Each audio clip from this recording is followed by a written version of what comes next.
¿Cuántos alguna vez en su vida han atravesado por una prueba o por un problema? Aquí iglesia tan bendecida, ninguno, solo Yani, solo, qué bien, alcen la mano. Muy bien, la mayoría, muy bien. ¿Cuántos en este momento están viviendo una prueba o un problema? Ustedes dicen, no, esto está duro, dura está la cosa, está peluda. Ok, algunos de nosotros. Entonces, en nuestra vida todos hemos atravesado por problemas y hay muchas prédicas que nosotros escuchamos de la prueba, de la fe, ¿sí? Pero muchas veces nos entra por acá, nos sale por acá y cuando llega el momento de la prueba, ¿qué pasa con nuestra fe? ¿O con nuestra confianza en Dios? Mengua, se apicha, ¿cierto? Listo. Entonces, la gran mayoría de ustedes saben de pronto lo que vivimos César y yo con nuestra bebé, ¿cierto? ¿Alguno de pronto no sabe lo que le pasó a mi bebé? Levante la mano si alguien no sabe. Una no sabe, muy bien. ¿De resto todos saben? Muy bien. Entonces no voy a contar el chisme. ¿Qué pasó? Imagínense que yo estuve embarazada, ustedes saben. Cuando nació mi bebé, pues todo divino, maravilloso, fabuloso. Pero cuando Viole tenía 2 mesecitos, ella ahorita ya tiene 8 meses. Cuando Viole tenía 2 meses, le diagnosticaron craneosinostosis. Y nosotros, ¿qué?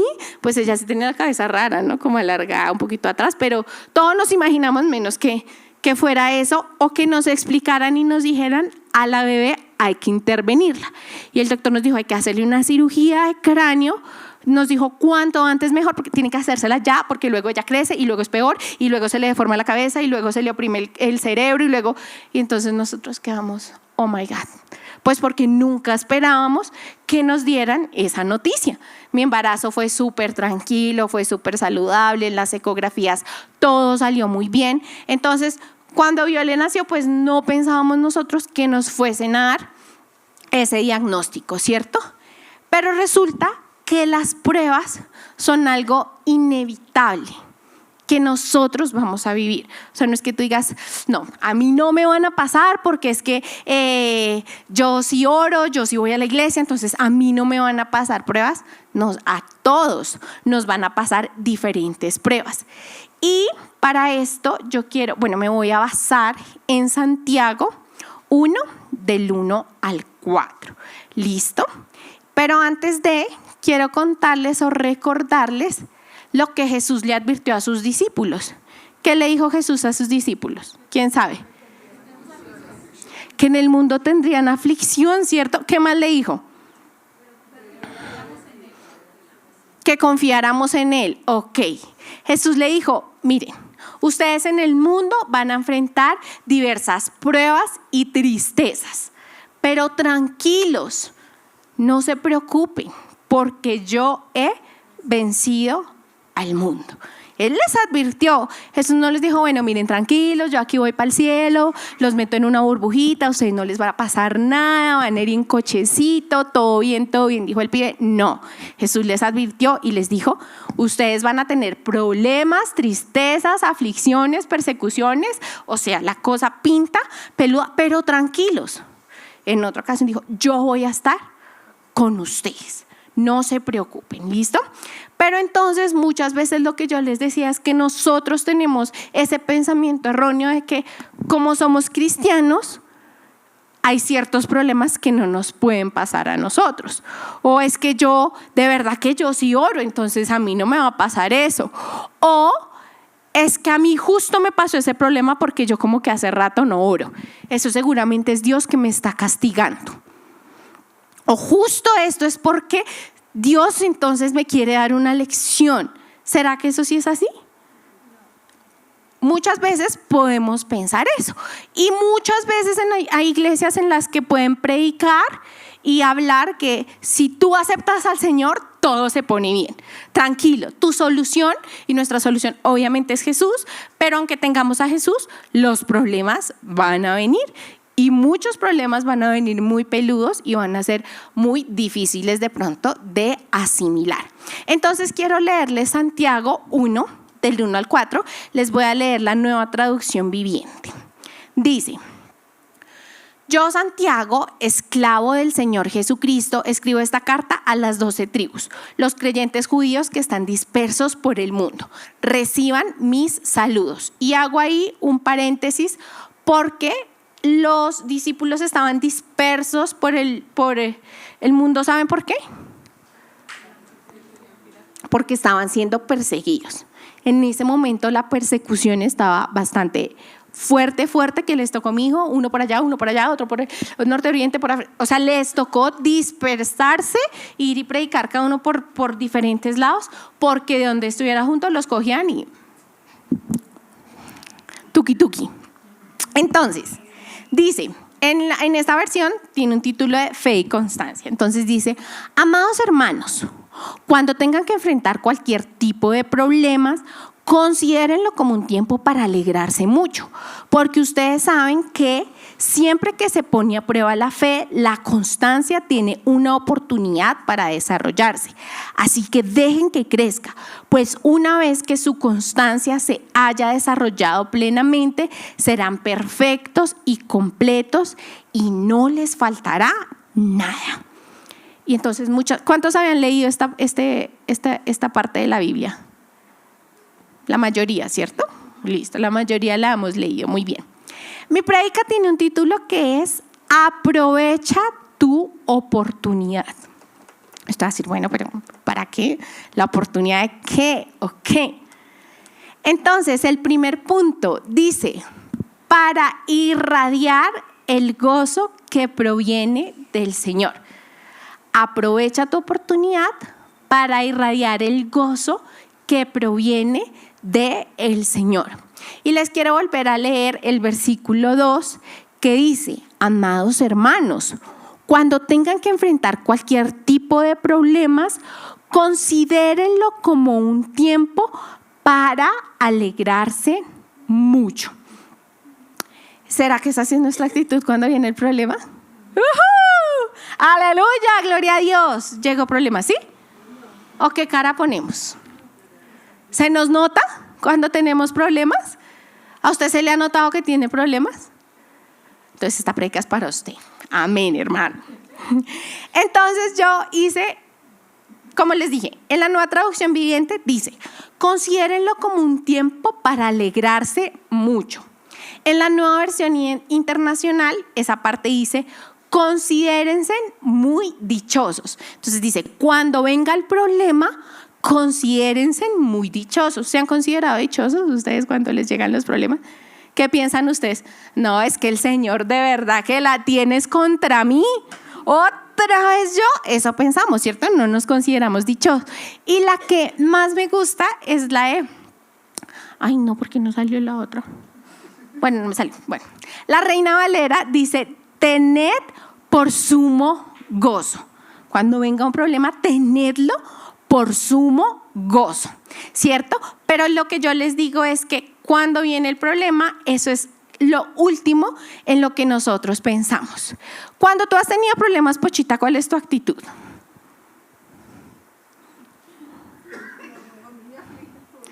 ¿Te aflige? Claro, sin embargo, pues igual escucho de pronto alabanza, una palabra, pero como que vuelve a la mente, te vuelvo a tomar. Marlencita, ¿se te notan a ti los problemas? ¿Otras personas lo notan?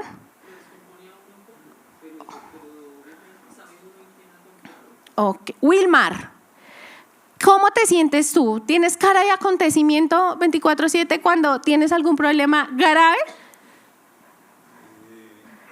Sí, pero no todo el tiempo. Digamos que por momentos me agobia, por momentos me siento fortalecido, vuelvo y siento la angustia y vuelvo y confío en Dios y sigo ahí. Ok, Vic, cuando a ti te llega un problema peludo, piensen ustedes en el peor problema que han vivido, ¿no? En un problema del tamaño de lo que le pasó a mi bebé. Entonces, Vic, cuando tú tienes un problema grave y te preguntan: Vic, ¿qué te pasa? Te veo como triste, como apagado. ¿Qué sale de tu boca? ¿En algún momento ha salido queja en contra de Dios? ¿Nos hemos quejado? ¿Hemos culpado a Dios de lo que nos pasa? ¿Hemos renegado? Ok. le hemos dicho a Dios, pero ¿por qué, Dios? Yo le puedo haber dicho a Dios, pero ¿por qué mi hija? Que se enferme mi esposo, pero no mi hija. O que me enferme yo, pero no mi hija. Mi mamá pudo haber dicho que se enferme mi hija, pero no mi nieta, ¿cierto? Oye, mami, no. Reflexiona, tú sí. Oremos por mi mamá. Las abuelas son terribles, ahí les digo. Entonces, nosotros muchas veces, querida iglesia, nuestra actitud refleja todo menos gozo. Y yo quiero volverles a leer lo que dice, y dice, considérenlo como un tiempo para alegrarse mucho. Es lo que Dios les dice, considérenlo como un tiempo para alegrarse mucho. Porque ¿sabe usted qué pasa? Que nuestra actitud, mi actitud de gozo en las diferentes pruebas refleja quién es Dios para mí. Refleja dónde está puesta mi mirada. Y refleja si usted está confiando en lo terrenal o está confiando en lo eterno. Porque todos tenemos problemas, pero si usted tiene la misma actitud que una persona que no conoce a Jesús en medio de un problema, pues entonces, ¿en quién estamos confiando? ¿O a qué Jesús estamos testificando nosotros cuando viene ese problema? Quiero leerles Filipenses 4:4, la Nueva Traducción Viviente. Dice, estén siempre llenos de alegría en el Señor. Lo repito, alégrense, que todo el mundo vea que son considerados en todo lo que hacen. Recuerden que el Señor vuelve pronto. Y entonces, ¿usted en dónde tiene su esperanza? Muchas veces el pastor nos ha predicado en lo terrenal o en lo eterno. ¿Usted cree que un problema dura para siempre? No, de pronto si usted tiene un hijo rebelde que ora y ora y todo, bueno, le puede durar toda la adolescencia, pero que dure para siempre, no hay problemas que sean eternos. Las pruebas son pasajeras, las pruebas son temporadas. Nosotros podemos vivir una prueba, podemos vivir 3 pruebas a la vez, 4 pruebas, muchas pruebas, porque hay veces que nos pueden pasar más de una a la vez, ¿cierto? Pero resulta que el gozo no es en mis fuerzas, porque ¿qué dice acá? Estén siempre llenos de alegría en Él. Sí, no es que quiere decir, Yudicita, alégrate porque tú puedes, dale. Mira tu interior, saca tu yo interior, ve y medita, pon tu mente, tú puedes. No es en nuestras fuerzas, es en el Señor que nosotros realmente vamos a tener un verdadero gozo. ¿En quién es Él? En su soberanía. Y lo que yo les digo, y ayer lo hablaba con Lau y ella me hace entender esto, y realmente es porque no entendemos que podemos tener el problema que tengamos, pero a veces se nos olvida que ya somos salvos. Usted tiene la salvación y la tierra se va a acabar. Y cuando se acaba y cuando usted se muera o se vaya a la presencia, se muera, usted va a irse a la presencia del Señor porque usted tiene la salvación y es algo que no le pueden quitar. Entonces usted lo pueden echar del trabajo, pero usted es salvo. Aleluya. Usted puede decir, juema chica, tienen que operar a mi niña, pero somos salvos y oro porque mi hija también sea salva. Y bueno, no es tan grave. Que su esposo se fue lejos, pero somos salvos y que esto sea para su salvación. O sea, nos pueden poner que echaron a la china del colegio, pero soy salva y oro para que mi hija también sea salva, ¿cierto? Pueden venir muchos problemas, pero que a usted nunca se le olvide lo más importante y que nunca se le olvide lo eterno, porque si su mirada está puesta en lo eterno, lo terrenal empieza a verlo como no tan grave. Ay, bueno, sí, no es tan grave. No me acuerdo en dónde, si era el pastor o quién nos hacía la anotación de los hijos son prestados, ¿cierto? Por Andrei, eres prestado, su hijo es prestado. Ahorita Jonier está más con los papás, pero luego va a empezar a coger camino, porque son prestados. Mi Violeta ahorita depende demasiado 24/7 de mí, pero llegará el momento en que no, en que va a empezar a ser independiente, en que no me va a necesitar tanto y en que va a empezar a tomar sus propias decisiones y que un día se va a casar y se va a ir. Pobrecito mi esposo, tu hija se va a ir. Entonces, un día va a pasar eso porque los hijos son prestados. Y nosotros hablábamos con César y entendíamos que en medio de nuestra prueba era el Señor recordándonos: la vida de Violeta es mía, es prestada. Y si es mi voluntad que le pase esto, yo soy Dios. Entonces uno puede decir, sí, amén, sí, pero que le pase eso a tu bebé, pues uno dice, ay no, Señor, ¿por qué? Pero es la verdadera situación de lo que muchas veces nos puede pasar. Y resulta que cuando pasó lo de Viole, yo venía de una temporada de estudiar el Antiguo Testamento. Venía haciendo mis devocionales del Antiguo Testamento, toda la historia, Moisés, cómo fue, luego Josué, luego las guerras, bueno, toda la historia del Antiguo Testamento. Y para mí había sido tan impactante ese estudio que yo había hecho, porque yo aprendí a conocer a Dios a través de la palabra. Yo aprendí a conocer el poder de Dios, quién era Dios y todo lo que Él podía hacer. Yo entendí que si el Señor hacía así, el mar se abría y pasaban. Si el Señor hacía así, caían fulminados y morían y nadie podía hacer nada, porque Dios era Dios y su soberanía no se podía comparar con absolutamente nada. Entonces yo venía de estudiar esto y digamos que yo tenía claro el poder que Dios tenía. Yo tenía claro quién era mi Dios y yo tenía claro que Dios era completamente soberano en todo. Entonces los que de pronto me vieron a mí en el proceso de lo que pasó con Viole, quizás siempre me vieron tranquila. Pues obvio, tuve mis momentos de quebrantamiento, pero yo la gran mayoría de veces estuve, recién a nosotros, yo recuerdo, nos dijeron eso, nos miramos con César y yo le dije, el Señor va a hacer la obra. O sea, yo ni siquiera le paré, o sea, yo le dije, amor, el Señor va a hacer un milagro en Violeta. O sea, ni lo dudes por un instante, porque el Señor le va a abrir ese cráneo cuando esté dormida. Tú tranquilo, y yo hasta el final era, el Señor le va a abrir el cráneo a mi hija y a ella no la van a tener que operar, porque yo creía con todo mi corazón y sigo creyendo que Dios lo puede hacer. Es que lo puede hacer, o sea, si Él quiere, lo puede hacer. No era su voluntad en el momento, porque finalmente a mi hija la operaron. No era su voluntad en el momento hacer eso, ¿cierto? Pero resulta que yo recuerdo mucho, de pronto en esos momentos cuando contábamos lo que le estaba pasando, recuerdo mucho la cara de las personas. O sea, era como una cara de tragedia. Ay, no. Una vez le contamos a una tía y mi tía se puso a llorar porque pensaba que al chinito también le tenían que hacer eso, porque el chinito así. Le contábamos a mi suegra y mi suegra se puso a llorar, mi suegro se puso a llorar, mi papá, todos lloraban. Mi mamá la mirábamos y lloraba, César, todos lloraban, todos. O sea, alguien le contaba y lloraban. Yo les decía, tranquilos, que el Señor va a hacer o sea, es como que a mí me perturbaba que llorar, pero cada uno vivía su proceso como lo tenía que vivir. Y recuerdo mucho que cuando yo hablaba con mi suegra, ella a veces estaba con las vecinas y eso, hablando, y ella decía, es que menos mal, María es una mujer de mucha fe. Ella decía, es que María es una mujer muy fuerte, tiene mucha fe, y yo sé que todo va a salir bien por la fe que María tiene.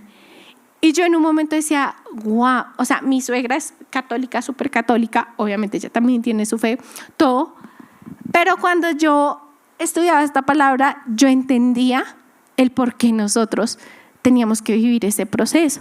Yo entendía el deber que yo tenía de mostrar mi gozo en medio de esa prueba. Porque la alegría, la paz, el que yo siempre sonriera, nosotros seguimos, y pues a menos que tuviéramos una cita o a menos que algo, pero nosotros seguimos haciendo nuestra vida, seguimos yendo a grupos, seguimos viniendo acá, seguimos hablando. Lo que les digo, teníamos momentos quizá de angustia, pero cuando alguien nos preguntaba, siempre lo que salía de nuestra boca era quién era Dios para nosotros, y era la confianza que el Señor tiene el control. Y yo les decía, y el Señor va a hacer el milagro. Ay, no, que se apareje la cita, que salga la cita, porque tenían que salirnos la cita, las autorizaciones, la EPS, Dice, no van a ser necesarias las citas porque el Señor la va a operar antes de, o sea, yo era, nada de eso va a ser necesario, ni sala, ni tan, porque yo soy así, yo pienso así. Mi esposo era, sí, mi amor, está bien, pero hay que ir mirando otra opción. Tenemos que ir entonces a este médico, tenemos que mirar esta opción, tenemos que mirar la autorización. O sea, él dice, sí, pero también tenemos que, y es fabuloso, porque si nos quedamos solo como yo acá, aleluya, amén, que es bueno tener fe, pero también hay que ser diligentes, como lo fue César. A Viole la operaron por la EPS, porque finalmente la tuvieron que operar. Pero si nunca hubiéramos hecho esa diligencia de pedir la cita, subir los papeles y todo, pues nos hubieran adelantado y no nos hubieran dado los tiempos como nos dieron, porque fueron tiempos perfectos. Pero entonces quiero que usted entienda, espérenme que se me bloqueó, la importancia de su actitud en una prueba. Su actitud predica. Su actitud refleja quién es Dios. Su actitud muestra cómo está su fe. El cómo usted hable, lo que salga de su boca, la confianza muestra quién es Dios para usted. Pero el problema es que si usted no conoce a Dios, pues usted se va a llenar de miedo. Y usted siente que el barco se le hunde, y usted siente que el piso se le abrió en dos, y usted siente que allá va a ir al inframundo, porque usted no sabe quién es Dios. Como decía Job, de oídas te había oído, más ahora mis ojos. Y era tanto lo que yo tenía como mi fe, que yo decía, es que yo creo en Dios, pero yo sé que el Señor quiere hacer el milagro real en mi hija para que yo lo vea así, en vivo, en directo. Entonces yo le decía a César, guarda esa radiografía, porque el próximo TAC que le hagamos a la niña se va a ver que está abierto. Y entonces era así, o sea, mi esposo me decía, sí, esposa, pero yo siento que él en el fondo tenía miedo de que yo me decepcionara después, peor, de que de pronto sí la tuviesen que operar. Pues le decía, tranquilo, amor, todo va a estar bien, tranquilo, mi amor, no. Y al principio fue esa temporada que yo, o sea, era a gancho ciego, de que, mejor dicho, y César ya había pasado por todas las emociones. O sea, César ya había entrado y había visto 5 cirugías en vivo, qué era lo que tenían que hacer, cómo le iban a abrir a la niña, cómo era la recuperación, cuáles eran los cuidados. Ya había visto el historial del posible, o sea, él ya había visto todo, porque así es mi esposo. Yo ni siquiera quería saber nada de eso, porque a mí no me gusta sobrepensar las cosas. ¿Para qué? Si en el momento a mí no me digan nada, porque yo no quiero pensar en eso por ahora, ¿cierto? Porque para los que no saben, esa cirugía que le hacían a mi hija era de aquí a aquí, le abrían, le corrían el para acá y esta parte para acá, y le tenían que cortar el cráneo para abrírselo, porque ella nació con el cráneo unido. Entonces por eso no le crecía de pronto bien el cerebrito. Entonces era una bebé de 4 meses, o sea, era 2, pero a ella se lo hicieron de 4 meses. Nos dijeron, ella va a durar 2 días en cuidados intensivos, igual la recuperación es bien, se puede inflamar, puede estar moratada, puede tan. Pero digamos que eso no lo explicaron por ahí, por encima, pero ya, sí nos dijo, sí, le abren acá, tan, pero yo no había dimensionado como lo que verdaderamente le iban a hacer a mi chinita. ¿Listo? Pero entonces, ¿cuál es el primer punto? Es aprovecha tu oportunidad para. Los veo dormidos. Si tienen sueño, vayan para atrás. No hay tinto, hermanos, no hay tinto. No. Para irradiar el gozo que proviene del Señor. Segundo punto. Aprovecha tu oportunidad para sufrir sin rendirte. Y a mí me gustó mucho esta parte, porque ahora les leo Santiago 1:3, que dice: porque ustedes saben que siempre que se pone a prueba la fe, la constancia tiene una oportunidad para desarrollarse. Y esta es la clave, porque justo cuando es probada nuestra fe, es ahí cuando viene la oportunidad. ¿La oportunidad de qué? De irradiar nuestro gozo, la oportunidad de qué? De no rendirnos y perseverar, y la oportunidad del tercer punto, que ya ahorita se los voy a decir. ¿Listo? Imagínense en que nuestra fe no se produce en las pruebas. ¿Ustedes sabían eso? A veces dice, es que tengo esta prueba, acá es cuando Dios me va a dar fe. ¿Ustedes sabían que la fe no se produce en las pruebas? ¿No sabían? Imagínense que lo que hacen las pruebas es que revelan el tipo de fe que nosotros tenemos. Ahora, no es que Dios no sepa qué fe tiene el pastor, no es que Dios no sepa qué fe tiene mi mamá. No, muchas veces la que no sabe es mi mamá, el que no sabe es el pastor. Los que no sabemos somos los que los rodeamos. Y la prueba nos revela a nosotros mismos y a los que nos rodean el tipo de fe que nosotros tenemos. Evidenciamos la fe que hay en nosotros. Y entonces, ¿dónde viene la fe?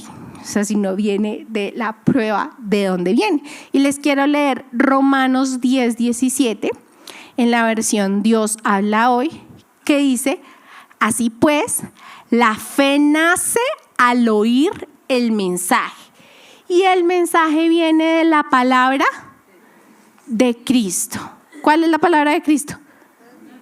La palabra, o sea, ahí nace la fe. En los tiempos de intimidad donde usted lee, estudia y usted entiende y el Espíritu Santo le revela quién es Dios y usted lo interioriza. Entonces, cuando viene la prueba, esa fe que usted ha creado o esa fe que usted ha trabajado es la que va a empezar a florecer. O esas dudas que usted ni cree ni saben que cree, es lo que también va a empezar a florecer.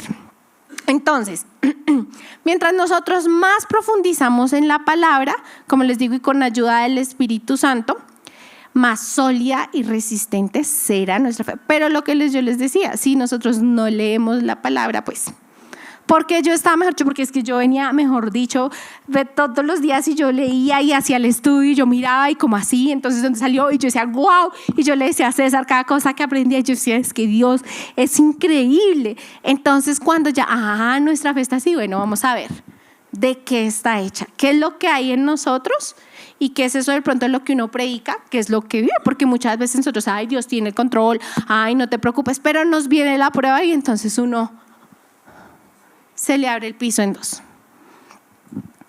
Y entonces en esta partecita, el versículo 3, también busquen otras versiones.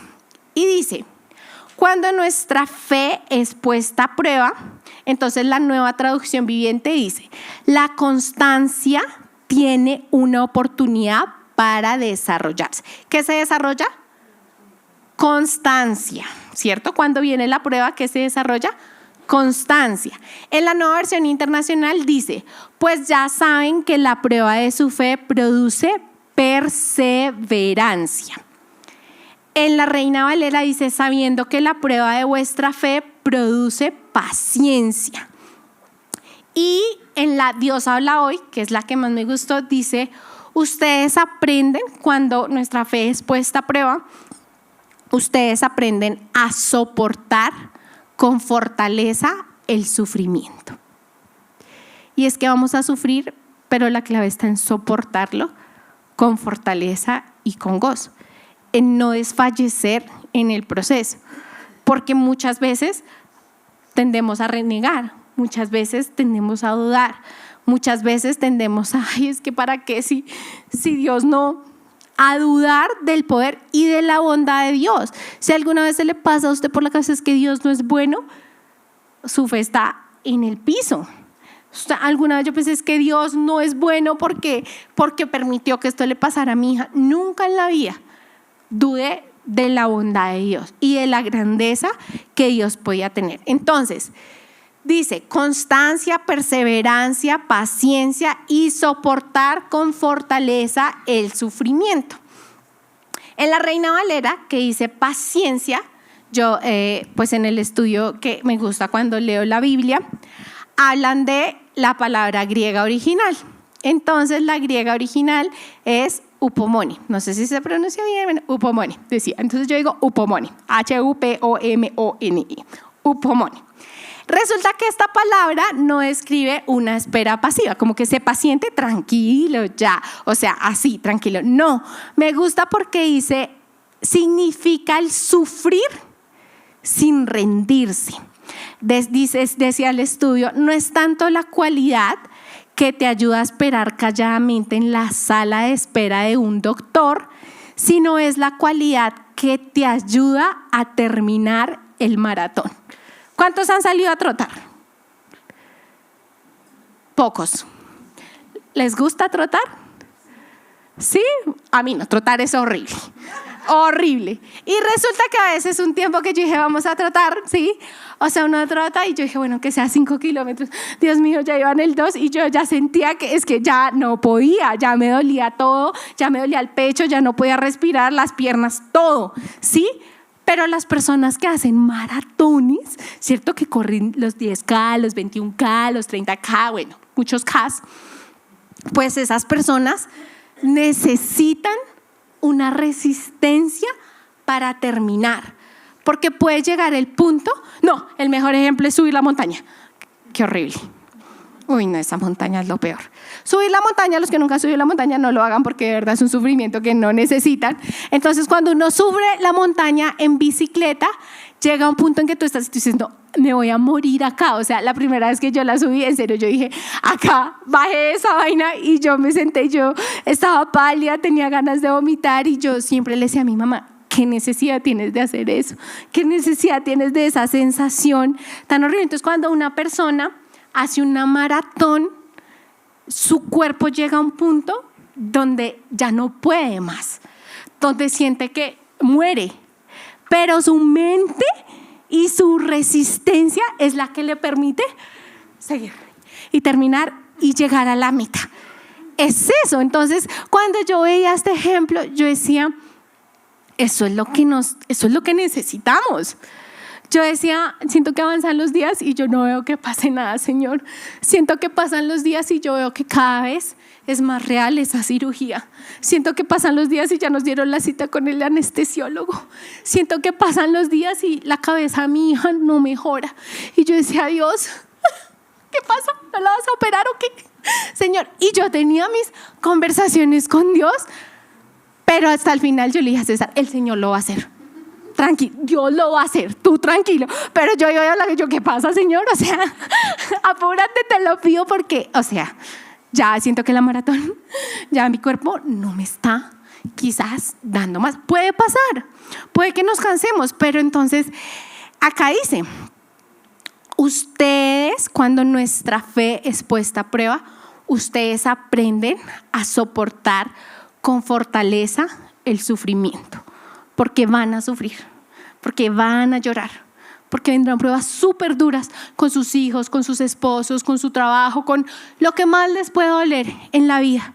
Y vamos a sufrir, pero dice el Señor, necesitan soportarlo sin rendirse y soportarlo con fortaleza. Y entonces,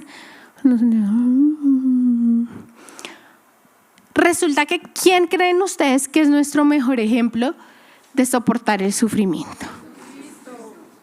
¿Cree usted que alguna de sus pruebas se puede comparar a lo que Jesús vivió? Para nada. Mi mamá dice que Job. Que Job también le tocó muy duro. Ok, sí, pobre Job. Oiga, sí, ese Job, qué pecado. Pero bueno. Bueno, sí, Job también, pero Jesús, el ejemplo es Jesús. Entonces Jesús es nuestro ejemplo. ¿Y usted recuerda a Jesús en el Getsemaní? ¿Usted recuerda que desde que Jesús nació, empezó a tener conciencia, él sabía lo que le venía? Pierna arriba. Él sabía lo que le venía. Él sabía quién lo iba a negar, quién lo iba a entregar, quién lo iba a bofetear, quién le iba a dar el latigazo, quién lo iba a... Jesús sabía, desde antes él sabía todo. Pero yo quiero que usted piense en lo que ha leído la palabra o si ha visto alguna serie. Bueno, ¿cuál era la actitud de Jesús con sus discípulos o con las personas que lo rodeaban? ¿Jesús se mostraba afligido ante los discípulos? ¿Qué mostraba él? Bueno, ustedes leyendo de pronto no pueden leer. ¿Algunos han visto The Chosen? Sí, es que ese Jesús lo hace muy bien, el papel. Yo pienso que así es Jesús. Entonces, a mí me gustaba ver esto porque él mostraba una paz y una serenidad. Pero cuando usted lee, en ningún momento sé que Jesús, sí, me van a matar, sí, yo no quiero, pero me toca, Pedrinchis, ¿qué puedo hacer? Me toca. No, él no se mostraba así. Jesús les decía con calma, no se preocupen, es necesario que el Hijo del Hombre vaya, sea crucificado y resucite al tercer día. Tranquilos, no estén tristes. Esto tiene que pasar.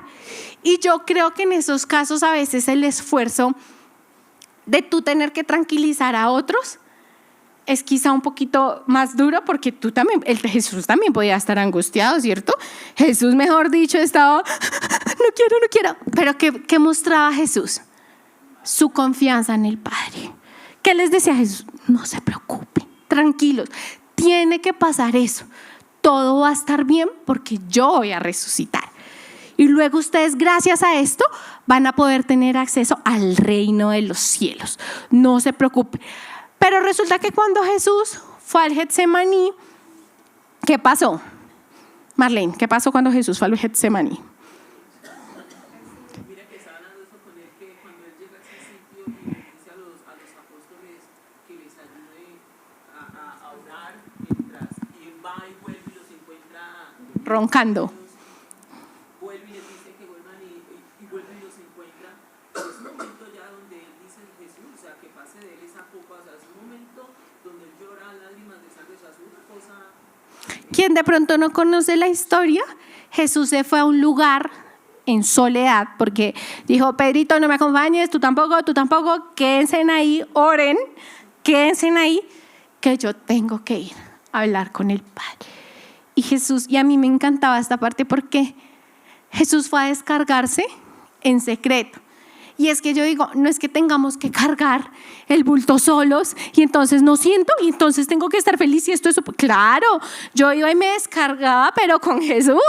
Y yo a veces en mi cama me volteaba y yo lloraba y yo decía, Señor, no veo que pase. No quiero que pase porque yo no quería que pasara. Pero yo iba con el Señor. De pronto a veces me desahogaba con mi esposo, pero con nadie más me desahogué en ningún momento. Y recuerdo un día que fue el pastor a visitarme. Yo creo que el pastor dijo, esta niña está que explota. Y el pastor estaba yo sola. ¿Cómo estás? Y yo, bien, paz, bien. ¿Cómo estás, Marita? Y yo, bien, paz. A ver, ya. Quítate el papel de hija, de esposa, de mamá fuerte, de mujer de fe. Desahógate. Descárgate. Y yo empecé a llorar y yo lloraba, porque es que quiero que entendamos que hay tribulaciones que obvio nos van a doler el corazón, obvio, o sea, sí, somos de carne y sentimos, pero quiero que entienda que el Señor quiere que usted sea intencional en su actitud, intencional en lo que sale de su boca, intencional en lo que muestra a otros, intencional en la construcción de su fe.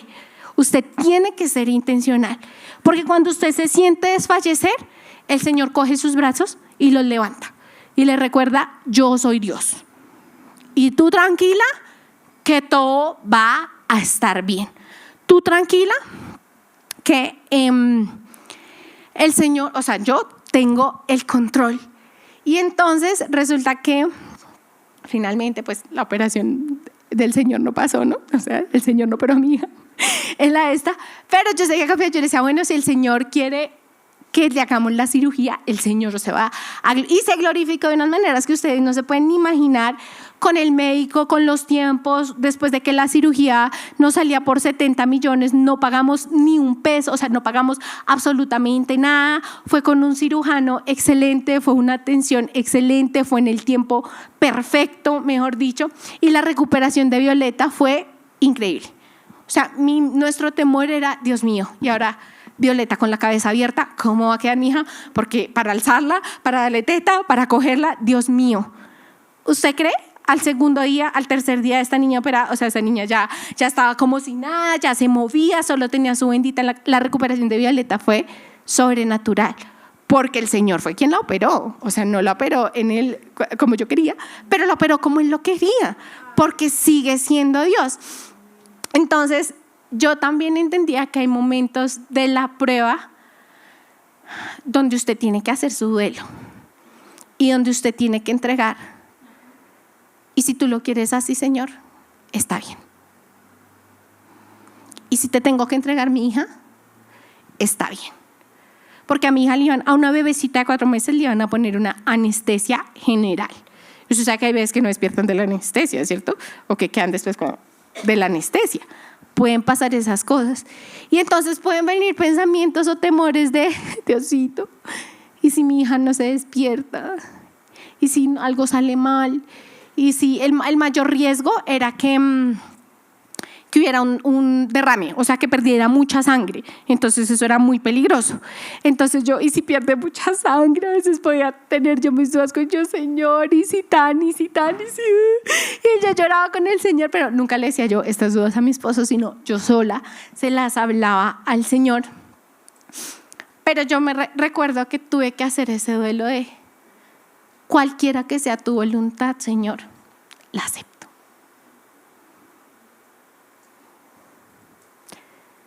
Si no es como yo espero el resultado, tú sigues siendo mi Dios y tú sigues siendo bueno, porque Dios siempre es bueno, nunca deja de ser bueno. Y es lo que yo le digo, puede que haya momentos donde la fe, como que usted dice, estoy en la última maratón, o sea, se me está acabando mi gasolina, pero el Señor llega y lo inyecta. Y yo siempre que tengo la oportunidad cuento esto, porque es que el día antes de la cirugía de Viole, estábamos en la sala con César y estábamos ahí acostados. Estábamos viendo televisión, pero en realidad uno estaba como, yo creo que cada uno estaba en su mundo, ¿sí? De Dios mío, ya es mañana, hay que madrugar, Dios mío, ya es mañana. Se llegó el día, tanto esperarlo, pero se llegó el día. Entonces resulta que yo sentía como, ya me empezó como una ansiedad.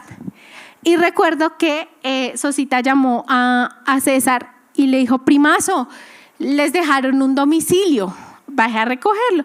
Entonces César bajó, y era un regalo grande. Y yo, ay, tan lindo, era una muñeca toda linda, pues un regalo para decía para Violeta, de tu familia, de Sosita. Y yo, ay, y había un cuadernito, había una agenda. Y pues César ni para bolas, o sea, mi esposo, hay un antibacterial, hay unos tapabocas, hay unas cosas, bueno, el caso. Y yo cogí la agenda y yo empecé a leer.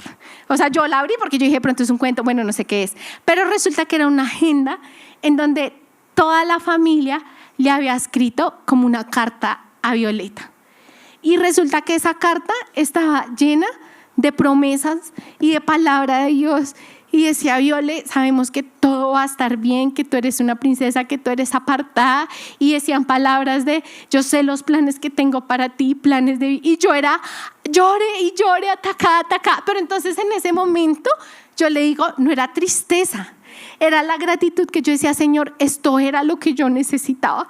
Esto era lo que me faltaba un día antes para terminar la maratón. Y para terminarla con gozo, con alegría, porque yo le decía al Señor, yo no quiero estar con cara de funeral mañana.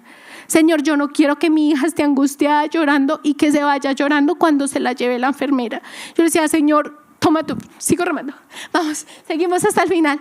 Y así fue. Usted ni se imagina que Violeta le faltó hacerme así, pero es que ella todavía no sabía. Pero mi niña no había comido, ella estaba, yo me subí y ella se fue como si nada con la enfermera, no lloró, se fue así y yo quedé como, uno de papá queda tranquilo.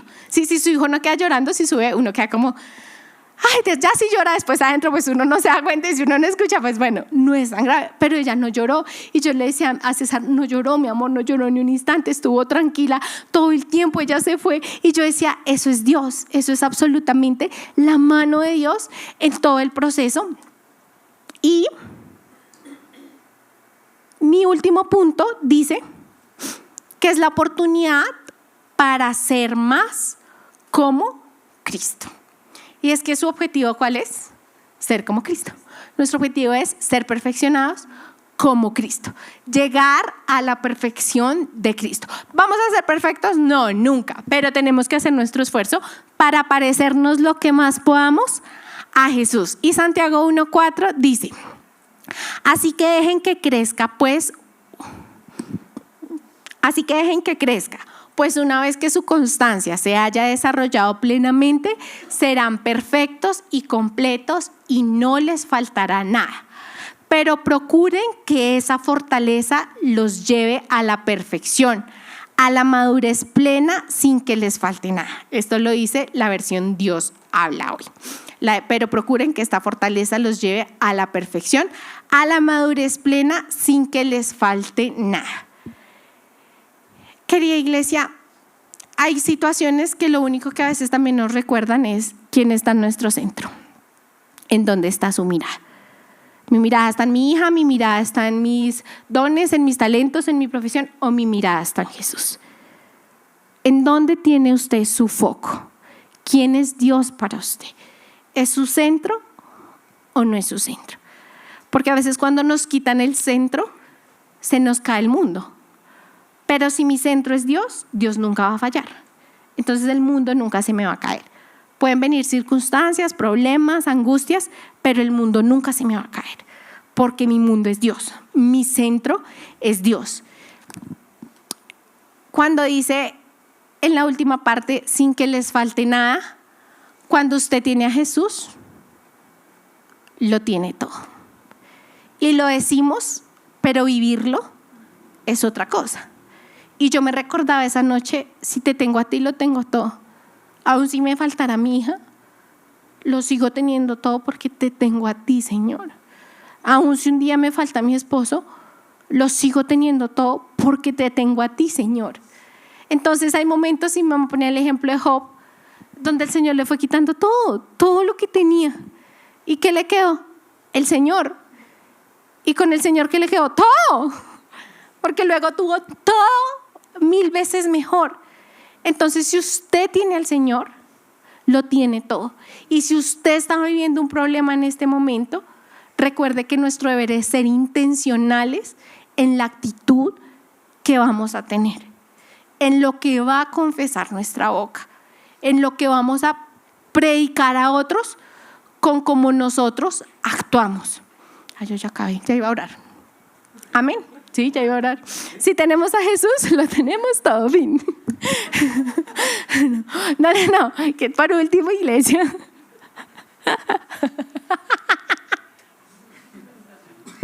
Entonces, no, sí, de verdad ya acabo. Se trata de que Dios siempre esté en el centro, que no ocupe su lugar, ni nuestro orgullo, hijos, esposo, trabajo físico, nada. Entonces,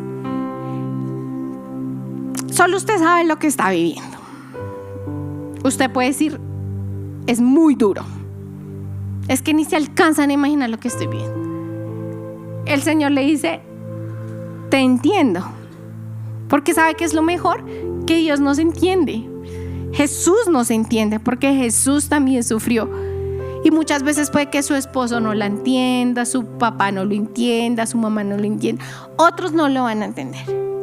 Pero Jesús lo va a entender.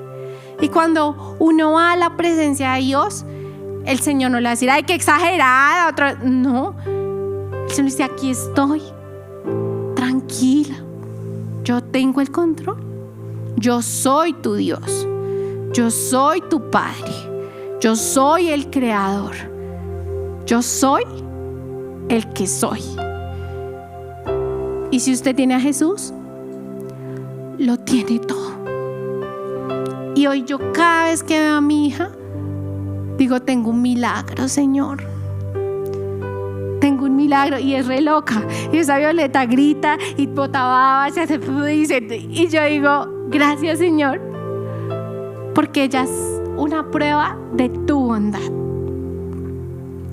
Pero yo le repito, si Viole no estuviera, Dios sigue siendo bueno, porque Dios siempre es bueno. Y si no salen las cosas como son sus planes, Dios sigue siendo bueno, siempre va a ser bueno. Y si usted duda en algún momento de la bondad de Dios, lea la Biblia, sumérjase en la palabra y pídale al Espíritu Santo que le revele quién es Él, quién es Dios, que le revele la eternidad. Y así usted va a decir, bueno, esto no es tan grave, voy a pasar una eternidad con el Señor.